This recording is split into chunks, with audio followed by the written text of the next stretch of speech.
Senhor Deus, te damos graça, Pai, por esse coração, por esse servo que aqui se apresenta, mais uma vez, para nos ajudar, Senhor Deus, a entender um pouco mais, Senhor, da Tua Palavra, ajudar a abrir nossas mentes, nossos olhares, ó Deus, um para o outro, Deus. Continue falando conosco no decorrer dessa série, desse mês, e que o Senhor faça, Senhor Deus, cumprir nessa congregação tudo aquilo que a gente tem pregado, Deus. Que cada um aceite e receba, Senhor Deus, como uma ordenança vindo dos céus, uma ordenança vindo de Ti, porque o que estamos extraindo isso vem da Tua Palavra, Senhor Deus, e por isso nós cremos que é sim, Senhor Deus, vindo de Ti, em nome de Jesus. Amém. Pai do Senhor, irmãos.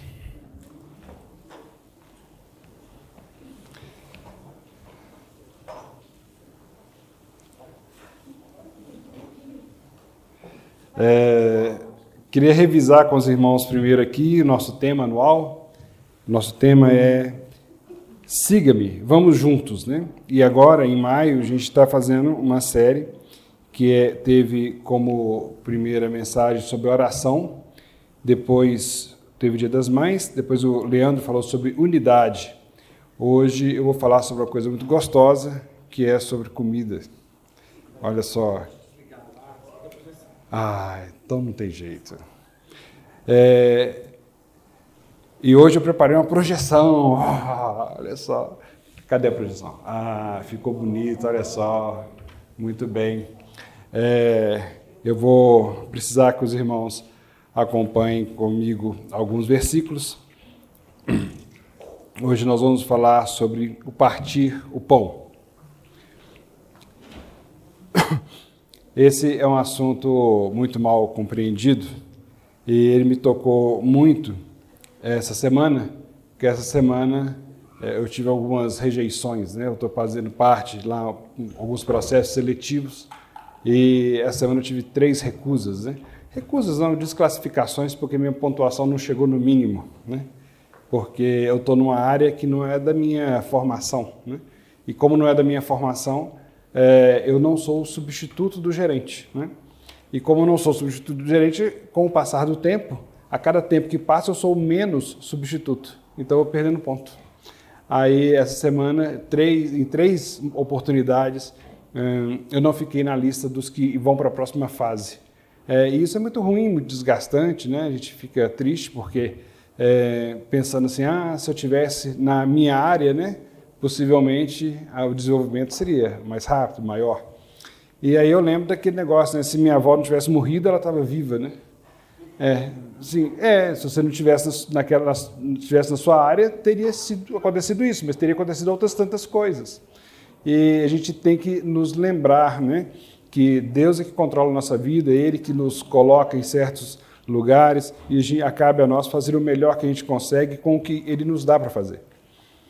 Então a gente fica pensando no mundo ideal, né? Quando eu tiver isso e aquilo, aí eu vou fazer, né? A gente vai fazendo, né? Bem, hoje a gente vai falar sobre o partir do pão, né? Antes de começar, propriamente dito, queria só falar que pão é uma coisa muito importante no mundo todo, né? De 1920 ou 30, não sei, começaram a fazer um novo tipo de trigo, né? E nesse novo tipo de trigo anão, pequenininho, produz 10 vezes mais por hectare. O outro era grandão, né? Muito mais difícil colher e tudo mais. Só que ele teve uma mudança de característica dele. Então a característica dele é que ele tem muito mais glúten. Então fica muito mais fácil fazer massa, fica mais fofinha, né?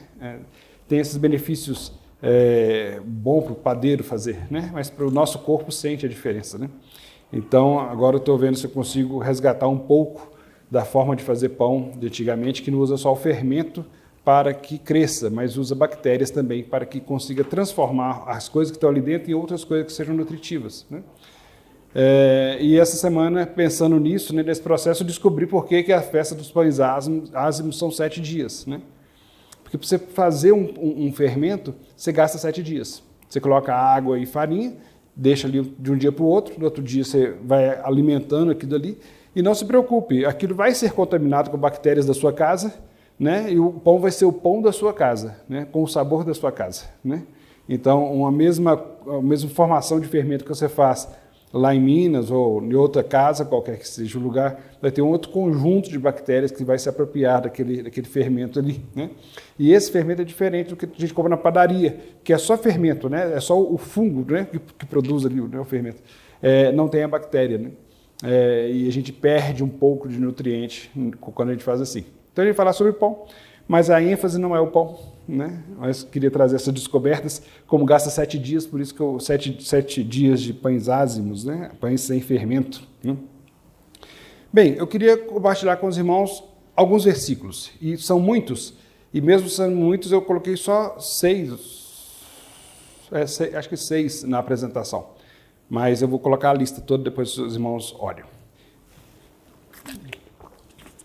E para comemorar a apresentação, eu trouxe também um laser point.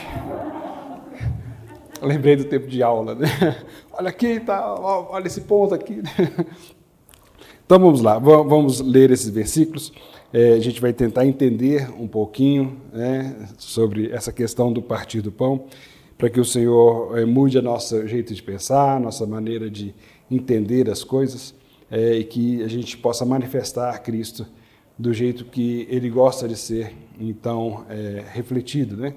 Então vamos lá. Primeiro, lá em Mateus 14, nós temos o seguinte verso: E tendo mandado que as multidões se assentassem sobre a relva, tomou os 5 pães e 2 peixes, erguendo os olhos ao céu, os abençoou. Depois, tendo partido os pães, deu aos discípulos e estes às multidões. Quando ele ergueu os olhos aos céus, esse céu não é o céu onde está a nuvem, né? Ele elevou sua atenção ao espiritual, né? Em inglês tem 2 palavras para céu, heaven e sky. Sky é o céu que tem, né, nuvem, que o avião passa, e esse heaven é o paraíso, né? Esse céu espiritual. É esse céu espiritual que ele levantou os olhos. Então, se a gente faz isso hoje, a gente pode levantar os olhos aos céus, mesmo estando aqui. Opa, está falhando. Mesmo estando aqui num lugar fechado, né? Porque é o lugar espiritual esse aí. Então, ele fez algumas coisas. Ele pediu para que todo mundo se assentasse, se preparasse para comer. Depois, ele pediu para que ele pegou o pão, né? Depois, ele ergueu os olhos, agradeceu, abençoou. Aqui só abençoou, nos outros versículos você vai ver que agradeceu. Depois partiu e deu. Próximo versículo. Nesse outro aqui, ele tomou os 7 pães, é outro evento, né? Lá era 5, aqui são 7. E dando graças, partiu e deu. Depois, em Lucas, e tomando os 5 pães e os 2 peixes, erguendo os olhos aos céus, os abençoou, partiu e deu aos seus discípulos para que distribuísse ao povo. Passa para mim o slide, por favor. Então, aí nesse próximo versículo, fala o seguinte: E aconteceu que, enquanto estavam à mesa, tomando ele o pão, abençoou, e tendo partido, lhes deu. Então, se lhe abriram os olhos e o reconheceram, mas ele desapareceu da presença deles. Esse versículo é o finalzinho da história dos 2 discípulos que estavam indo para Emaús, né? Então, eles estavam indo, né, tristes, porque Jesus tinha morrido. E no caminho, então, Jesus aparece perto deles e fala assim: sobre o que vocês estão falando? Aí eles começam a conversar, ficam conversando ali, né, 1 hora andando, 2 horas andando. Aí quando chega a tardinha, aí os discípulos já estavam chegando em Emaús e falam assim: não, vamos, acaba de entrar, né? Você já chegou aqui, né? Acaba de entrar, vão comer alguma coisa. Aí eles foram comer alguma coisa. E nesse momento que eles foram comer alguma coisa, Jesus fez isso. Ele pegou o pão, eu devia ter trazido um pão, né? Facilitava. Né? Ele pegou o pão, ele partiu o pão. Eu até procurei sobre essa palavra partiu, é a palavra quebrou, né?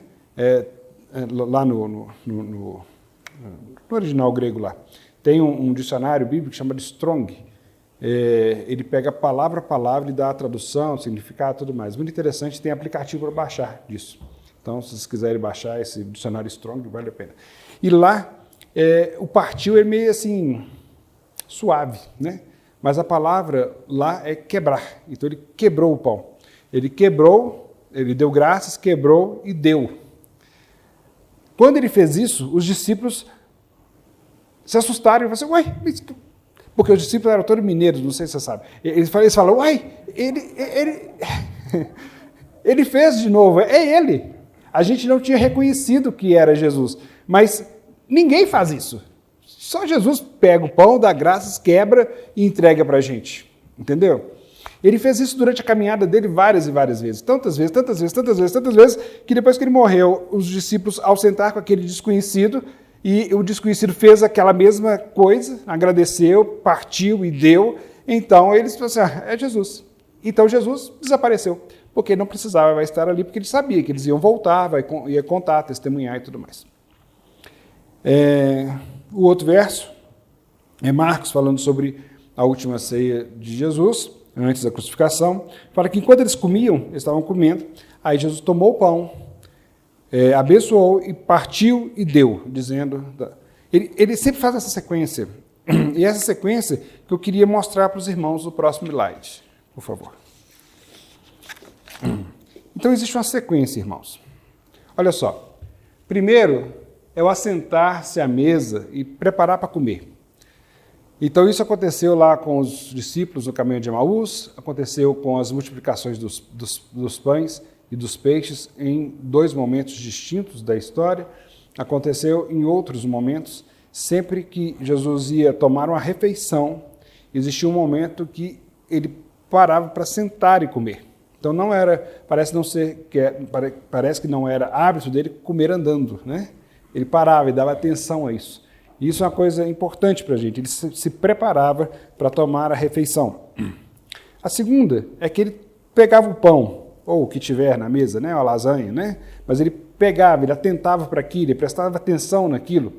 E depois ele fazia um terceiro passo. E o terceiro passo é olhando para a origem verdadeira do sustento, que é o céu. Olhando para isso, prestando atenção disso, se esforçando para lembrar disso, de que o nosso sustento vem do céu. Então, ele levantava os olhos para esse lugar espiritual, o céu, não o céu com nuvem, né? Dava graças a Deus pelo pão, então dar graças, né? Agradecer, e abençoava. E a gente fica pensando assim, mas o que é abençoar o pão? Né? Abençoar o pão é você declarar que aí ele vai fazer o que ele devia fazer. Ele vai ser tudo o que ele devia ser. Quando eu abençoo o Tiago no negócio dele, né, de melhoria genética, eu estou falando que eu quero que ele seja o máximo que ele consegue ser naquela área. Abençoar é falar bem, ou seja, falar aquilo que é o máximo que a pessoa vai chegar a ser. Ou seja, é incentivar a ir até o limite superior, né? Então, não apenas agradecia ter recebido aquilo do céu, mas também falava, propunha que aquele alimento ia cumprir o papel dele. Sabe, irmão, às vezes a gente come coisa que não cumpre o papel. E eu sei bem disso. Né? Eu sei bem disso. Tem muita comida que eu como que não cumpre o papel. Ele cumpre outro papel, que não é exatamente de me alimentar, me nutrir. Na verdade, é papéis secundários. Mas a gente acaba optando por esses papéis secundários e esquece do que é principal. Né? Bem, então ele fazia essas 3 coisas, levantava os olhos aos céus, dava graças e abençoava. A atitude de gratidão é por poder compartilhar o pão e não por estar recebendo o pão. E essa que é o que eu queria trazer para os irmãos, a diferença. Quando é que a gente dá graças? A gente dá graças que a gente está recebendo, né? Então, eu vou na casa do irmão, o irmão faz alguma coisa, e eu falo assim, obrigado. Por que eu estou agradecendo? Eu estou agradecendo porque eu estou recebendo. Né? É normal, é bom que se faça isso. Né? Mas não era o que Jesus fazia. Todo mundo agradece quando recebe alguma coisa, mas Jesus não. Ele não estava agradecendo porque estava recebendo alguma coisa. Ele estava agradecendo e ele dava aquela coisa. Percebe a diferença? Por isso que os discípulos, quando Jesus fez aquele mesmo gesto na frente deles, eles reconheceram que é Jesus, porque todo mundo agradece por aquilo que recebeu. Jesus estava agradecendo pelo fato de poder dar. No quarto, é quebrar, dividir, partir, cortar, fatiar o pão. E por que esse ato é importante? Porque se o pão é só para mim, eu não preciso partir ele, preciso? Não, eu mesmo vou comendo ele, né? Agora, se eu vou fazer uma divisão que 2 ou mais pessoas vão comer, eu vou precisar dividir, partir. Se fosse só para mim, não precisava fazer isso. Mas ele sempre partia. Perceba que ele não comia para ele mesmo. Depois tem o dar. Ele dava, distribuía os presentes sem guardar nada para si. E você fica pensando assim, vamos supor naquela multiplicação dos pães, né? Os 7 pães, 5 pães, né? 5 pães e 2 peixinhos. Ele pegou os pães, dividiu e deu. Bem, ele também estava com fome, né? Se estava todo mundo ouvindo ele há horas, ele também estava falando há horas. Ele também estava com fome. Mas ele partiu o pão e deu. E bem, deu para os discípulos deram para todo mundo. E que horas que ele comeu? Já pensaram nisso? É que quando ele quebra o pão, quando ele parte o pão e dá, ele dá os 2 pedaços. Ele não quebra, igual a gente faz, a gente quebra e dá um pedaço menor para você e o maior para mim, né? Quem parte e reparte fica com a maior parte, né? Jesus não fazia isso. Ele quebrava e dava as 2 partes. Percebe que ele agradecia para dar, ele não agradecia para receber. Então ele partia e dava os 2 pedaços. Então que horas que ele comia? A hora que alguém também fazia isso com ele, também dava para ele. Percebe que a forma que Jesus fazia para comer é diferente do que a gente faz? Né? E é diferente, porque a gente não agradece para dar, a gente agradece para receber, e quando a gente parte, dá um pedaço, mas fica com o outro. Ele dava tudo. E ele só comia quando alguém fazia a mesma coisa para ele, dava para ele.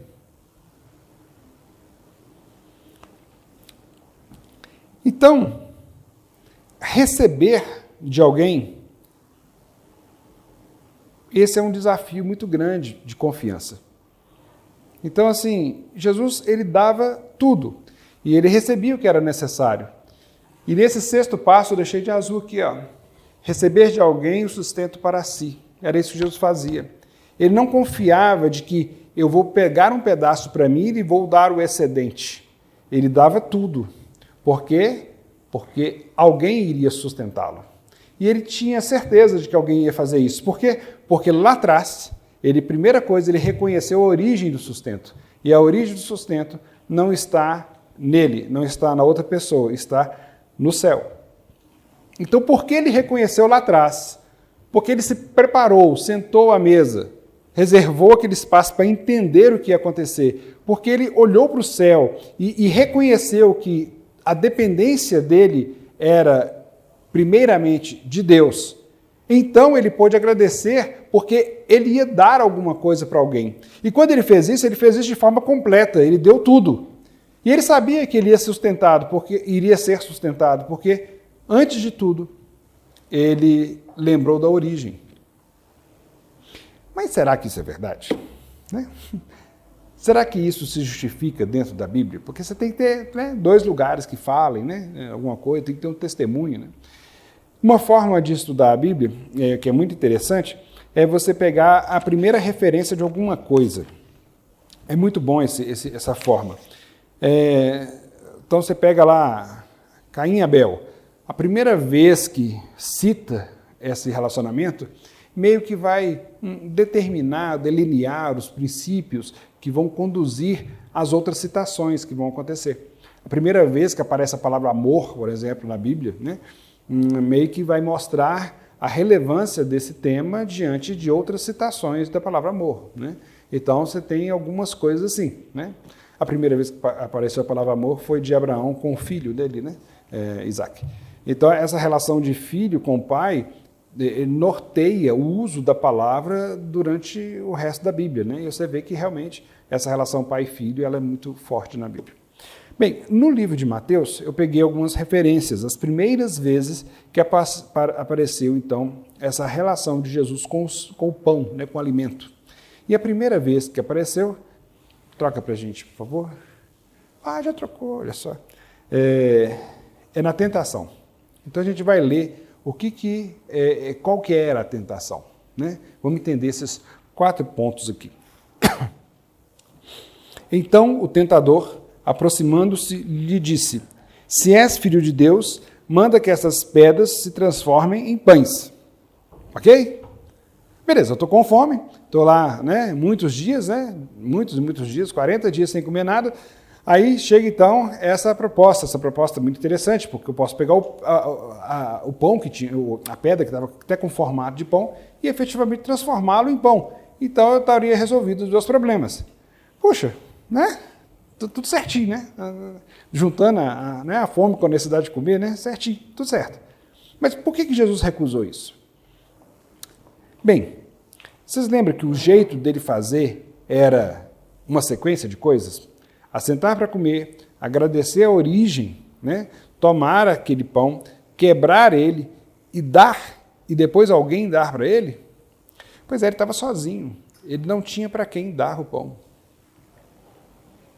Percebe, irmão, que nós somos tentados a termos ou sermos autossuficientes, a agirmos com nossa própria força, a termos o nosso próprio sustento. É uma tentação forte, e é natural que seja assim. Não é que você vai ser uma pessoa à toa que não vai fazer nada, mas a nossa tentação é termos para nós, é não termos para o outro. E Jesus nos ensina a ter para o outro e não a ter para nós. E dentre as várias coisas que você pode elencar, por que ele não transformou o pão, a pedra em pão, né? Uma das coisas é que ele não teria com quem compartilhar aquilo. E a obrigação de Deus é Deus sustentá-lo, não ele prover com as suas próprias forças o seu sustento. Sabe, irmãos, eu acho que essa experiência lá do deserto pautou, né, a vida ministerial de Jesus. E toda vez que ele sentava com alguém, ele falava assim, oportunidade para eu comer. E como é que eu vou fazer para comer? Eu vou ter que dar, então, tudo que eu tenho. Então, ele sempre fazia isso. E eu acho que ele lembrava do que ele passou no deserto, quando não tinha com quem compartilhar. Né? Além das outras coisas que, se ele fizesse essa mudança, implicaria. Né? Mas, especificamente sobre esse caso, ele estava sozinho. E o que estava sendo requerido dele é que você tem condições para prover para você mesmo.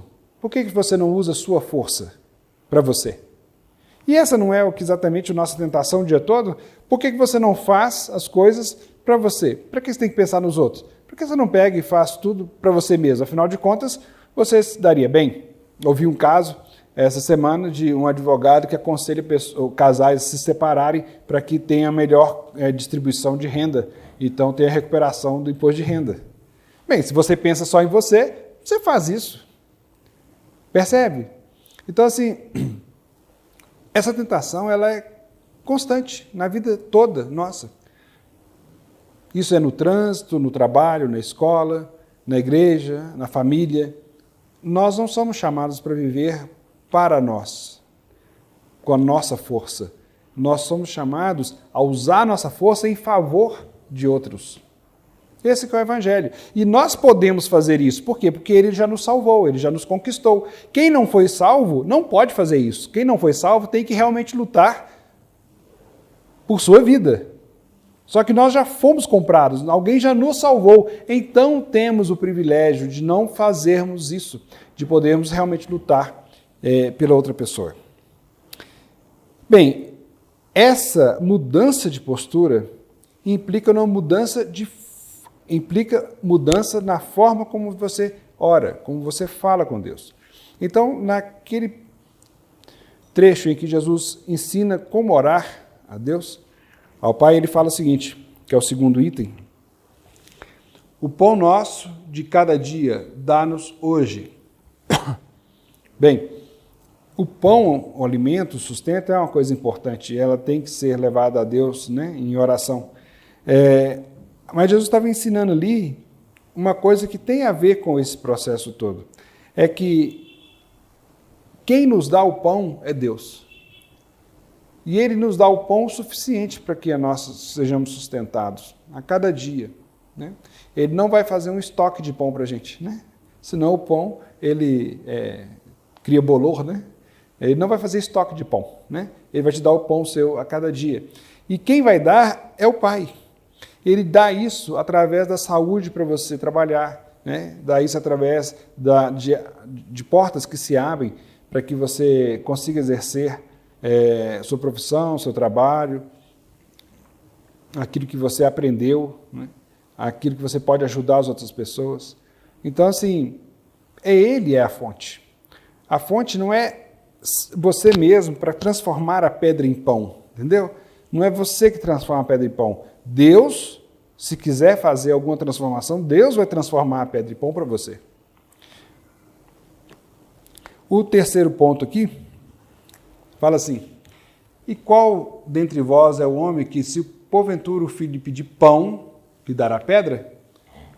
Essa é uma garantia para a gente. A garantia de que o nosso Deus, Ele vai nos sustentar. Existe toda uma teologia, né, por assim dizer, uma teologia da fartura, uma teologia da prosperidade, uma teologia em que Deus é o rei do ouro e da prata e que Ele vai dar tudo de bom e de melhor para você neste mundo. Bem, essa forma de interpretar as Escrituras, ela parte de algumas proposições erradas, uns fundamentos errados. Porque sim, Deus é o Deus do ouro da prata, sim, Ele pode fazer, sim, mas eles esquecem que quem será que vai conseguir obrigar Deus a fazer alguma coisa? Porque existe uma diferença entre Ele poder fazer e você obrigá-lo a fazer, né? O que Ele propõe para nós é que nessa vida aqui, nós possamos viver essa vida de uma forma tão digna que então nós estejamos alinhados com Ele para viver com Ele eternamente. Agora, se estamos vivendo ou pautando a nossa vida por riqueza ou querendo aproveitar ao máximo desse mundo, bem, talvez o nosso compromisso seja mais com esse mundo que com o mundo dele, né? O mundo por vir. Então, quando Ele vier, talvez você não fique tão... né? O mundo dele, né, o reino dele não te agrade tanto, né? Você acaba ficando fora do reino. Perceba que onde está o seu coração é que está seu tesouro. Se o seu coração está nos tesouros daqui, bem, talvez você fique por aqui mesmo, né? Então talvez Deus honre a sua fé, né? E você não vá com Ele, né? Então, existem alguns fundamentos que nos orientam. E uma das coisas que nos ajuda a entender essas formas de interpretar a Bíblia é se você está levando lucro naquilo. Normalmente, quando você leva lucro, você está no caminho errado, né? Você pode até ter lucro com alguma coisa, mas se a sua intenção é essa, então, normalmente, o caminho é errado, né? Bem, e por último, fala assim: por que transgridem os teus discípulos a tradição dos anciãos? Pois não lavam as mãos quando comem. Isso aqui era um questionamento dos fariseus, quando Jesus estava andando com os discípulos, levantou cedo, começou a andar, passaram por um lugar que estava cheio lá de espigas de trigo, né? Pequenininho assim, eles foram arrancando assim, quando ele foi mastigando, foi comendo. Só que a tradição é que você teria que lavar as mãos, né? E as mãos lá eram entendidas do cotovelo para baixo, sempre que você fosse comer, o que é uma coisa muito boa, né? Fazendo isso, você se livra de várias doenças, né? Porque nas mãos, nas unhas, né, ficam bactérias, ficam fungos, ficam larvas de vermes, ovos. Então, assim, se você fizer isso, realmente é muito bom. E tem que fazer mesmo. Está certo isso. O problema é que eles consideravam o não lavar a mão como um pecado grave. E que, assim, é melhor não comer nada do que comer sem lavar Como é que é? É melhor ficar com fome do que comer alguma coisa sem lavar a mão. Só que estava no meio do campo. Não tinha lugar para lavar a mão. Percebe que era mais uma tradição do que uma questão de uma segurança sanitária. Deixou de ser apenas uma instrução para uma nação que estava saindo do deserto, que não tinha estrutura nenhuma, que estava entrando numa terra que tinha um monte de problema, se preservar daquelas contaminações. E passou a ser uma ordenança para privar a pessoa da liberdade. Deixou de cumprir o seu propósito. Então, mesmo fazendo uma coisa ali que está certa, foi entendido como errado, né? Porque eles estavam desrespeitando a tradição. E isso é uma coisa constante para a gente também, porque a gente vai precisar desrespeitar certas tradições para seguirmos Jesus. Sabe, porque as tradições não podem ser maior do que o nosso Deus. As coisas que os homens constroem e passam para outros e vão norteando o jeito da gente trabalhar, da gente agir, da gente crer, não pode ser maior do que o próprio Deus em que a gente crê. E isso aconteceu com eles lá. E isso é um alerta porque a forma como a gente come é cheia de tradições. E nessas tradições, elas são passadas para frente por meio do uso do dia a dia, por meio de ditados, de música, de formas que a gente vai repetindo. E cada vez que você repete, você reforça aquela ideia, né? E uma das formas, por exemplo, igual eu citei algumas aqui, né, no início, né? Quem parte, reparte, fica com a maior parte.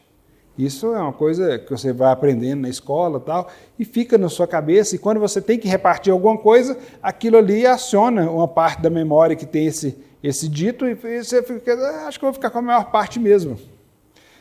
Então a gente tem que tomar cuidado com como a gente age, porque senão nós somos enganados pelo que a gente recebeu. E quando a gente recebe uma coisa, é muito difícil a gente abrir mão dela. Por isso que os 5 primeiros anos de uma criança são muito importantes, porque nesse período você vai formar a base, né? Quando a pessoa converte, por exemplo, os primeiros anos ali são muito importantes, porque você vai formar a base também.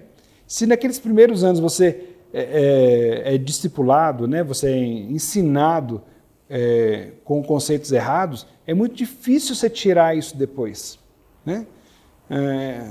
Tem um autor americano, esqueci o nome dele, será o quê? Tawin, né? Esqueci o nome. Mas ele fala o seguinte, que é mais fácil enganar uma pessoa do que convencê-la de que foi enganado, sabe?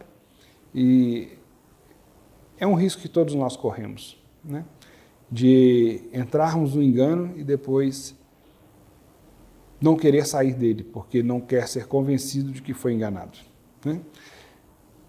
O jeito que Jesus trata, o jeito que Jesus faz, se comporta com alimento, é muito instrutivo para a gente, porque o sustento primário é a comida, mas faz parte do sustento a casa, faz parte do sustento o desenvolvimento profissional, nisso entra a escola, isso entra o trabalho, faz parte da questão do sustento o seu planejamento, faz parte do seu sustento os negócios que você faz, a comunidade que você vive.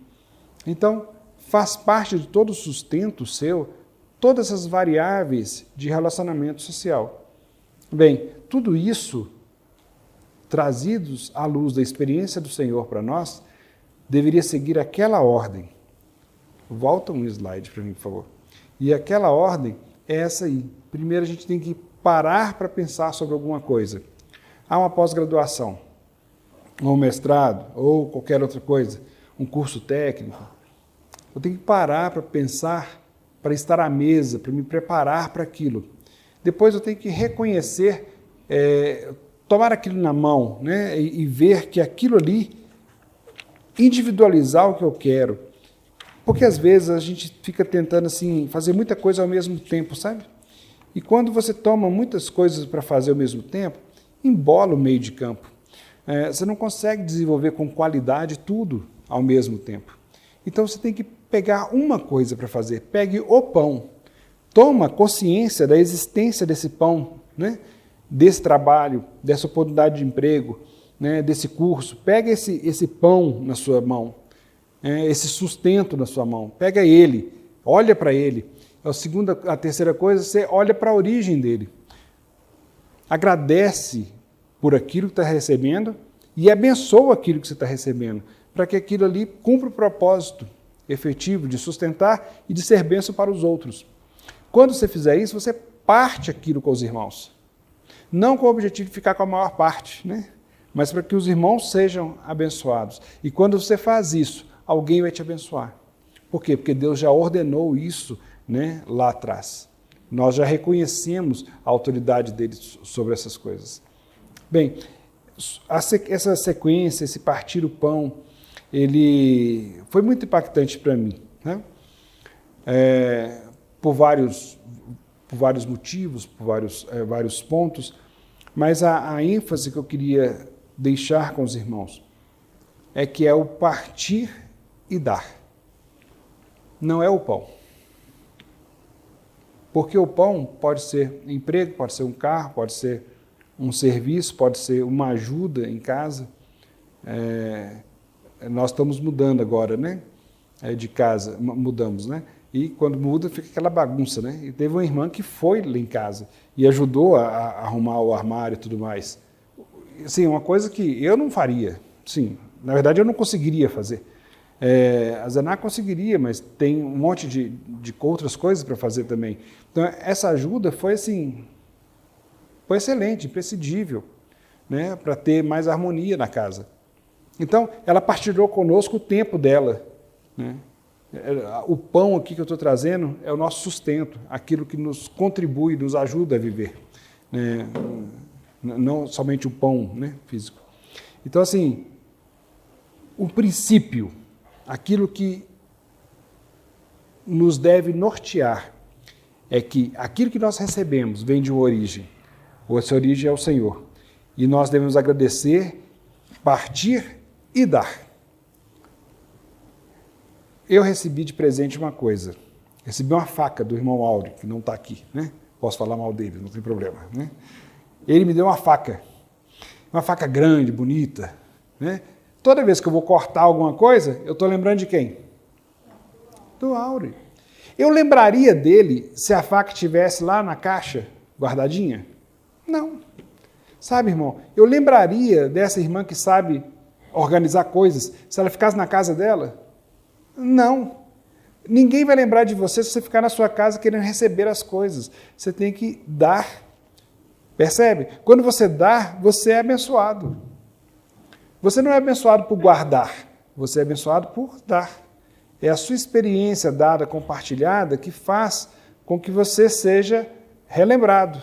E quando você é lembrado, pessoas oram por você, intercedem pela sua vida. Você se torna importante. Você se torna importante por dar e não por receber. E é por isso que Jesus falou que é melhor dar do que receber. E é por isso que ele dava graças por dar. Ele agradecia para dar. Ele não agradecia por receber. Possivelmente agradecia, né? Mas eu estou falando assim, que como princípio, o agradecimento é o agradecer para poder dar e não agradecer por ter recebido. E isso muda o jeito da gente pensar. Muda o jeito da gente se comportar, muda o jeito da gente agir. E eu queria trazer isso para os irmãos. Essa semana, vocês viram que essa semana foi intensa, né? Várias coisas acontecendo. Uma coisa que a gente se propôs essa semana é ter uma vida um pouco mais simples. E isso se faz de várias formas. E uma das formas de você iniciar esse processo é você dispensar aquelas coisas que você não usa. Então, nós começamos uma maratona de selecionar coisas em casa que você não usa e você dar essas coisas. Dar, jogar fora, se livrar daquilo. Que outra pessoa pode usar aquilo. Mas com você não está sendo usado, está só ocupando espaço e ocupando... Você está gastando com aquilo, gastando dinheiro. Então eu selecionei lá uns talheres que eu não usava, um aparelho, um ventilador que eu pretendia consertar, mas até cheguei aí na manutenção, mas foi difícil. Aí eu deixei lá porque um dia eu vou consertar. Mas esse dia nunca chega, então eu dispensei aquilo. E durante a semana, a ideia é que a gente consiga dispensar uma coisa que a gente não está usando mais. Talvez uma roupa que você não está usando há muito tempo, uma roupa que, né, você emagreceu muito, ela ficou folgada. Acontece muito, né? Acontece muito. Tiago, esse problema, olha só. Aquela roupa que não cabe mais em você, porque você emagreceu muito, né? Aquele chapéu que você não usa mais, aquele sapato, e aquele livro, tudo, meus livros não, né? Não, livro não. Eu estou fazendo isso já há um tempo com os livros, né? Eu tinha muito, já dei um monte.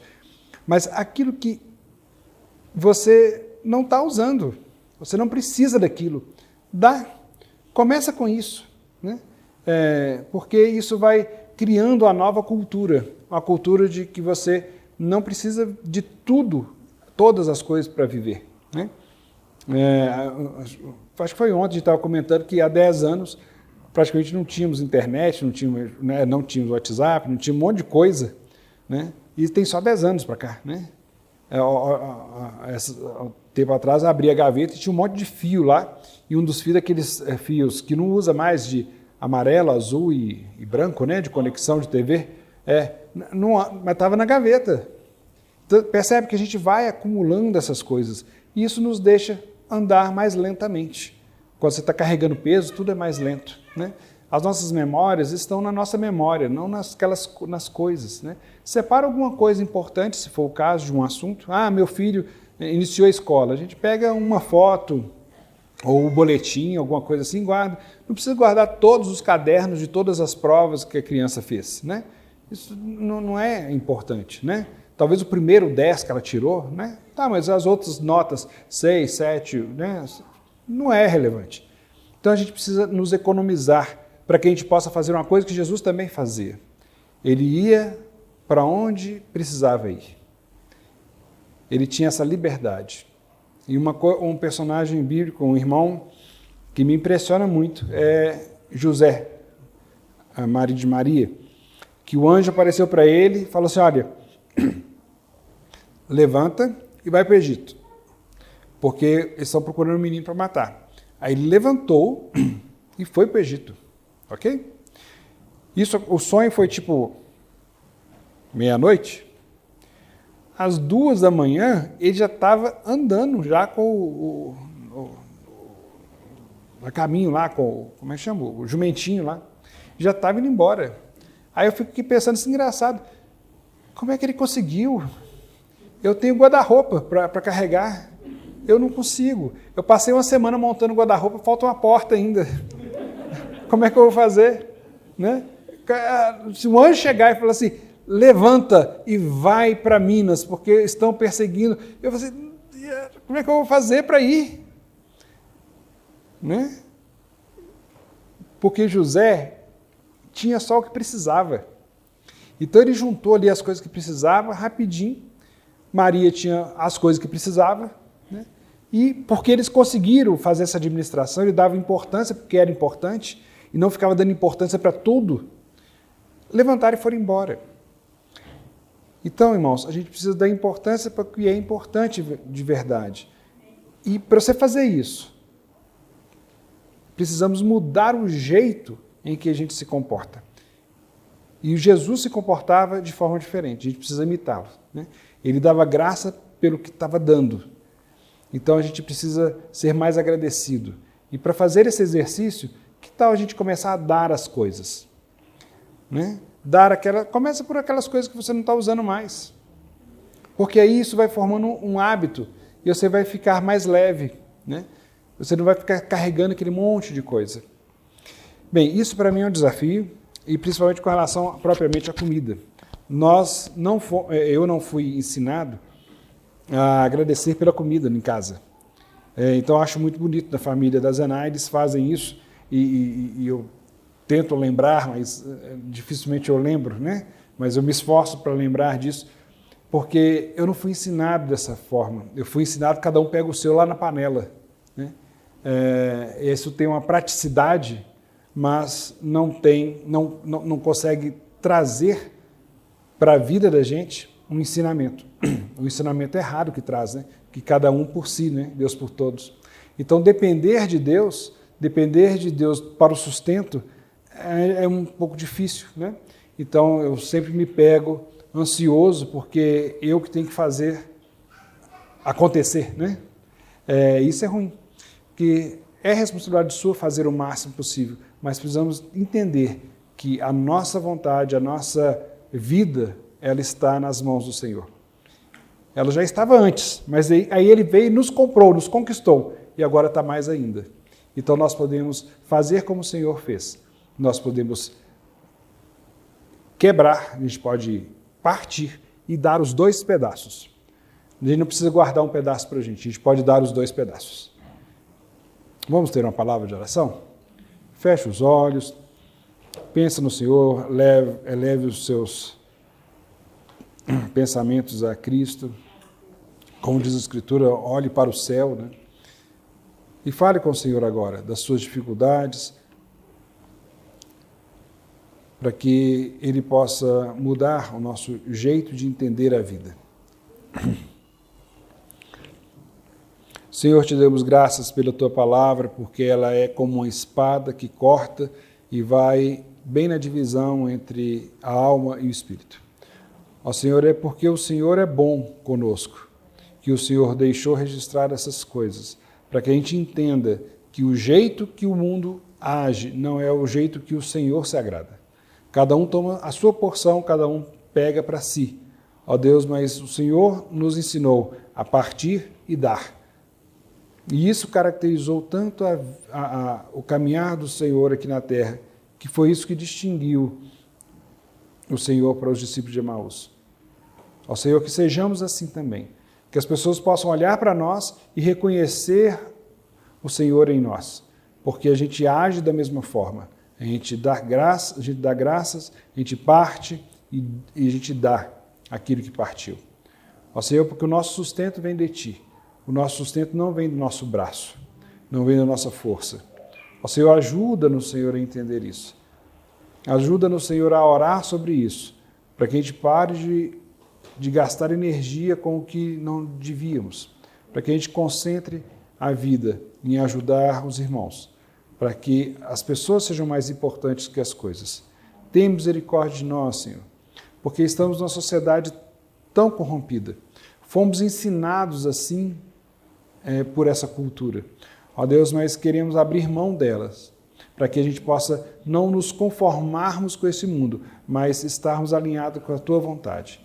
Tenha misericórdia do Teu povo, tenha misericórdia da Tua igreja, abençoa-nos, Senhor, para que a gente possa cumprir tudo aquilo que o Senhor tem desejado para nós, que a gente possa ser tudo aquilo que o Senhor quer que sejamos. Te agradecemos, Senhor, por tudo que o Senhor já nos deu e pelo pão que o Senhor sempre parte conosco. Obrigado, Senhor, em nome de Jesus. Amém. Que essa semana seja uma bênção para os irmãos, que vocês tenham esse desafio de mudar o jeito de pensar. É um desafio enorme, porque passamos a vida toda entendendo as coisas de uma certa forma. E mudar o entendimento, como Paulo falou, né? A gente precisa fazer isso, para não nos conformarmos, nos amoldarmos com esse mundo. Amém? Que seja uma semana produtiva, cheia de entregas, cheia de doações, né, para os outros irmãos. Amém?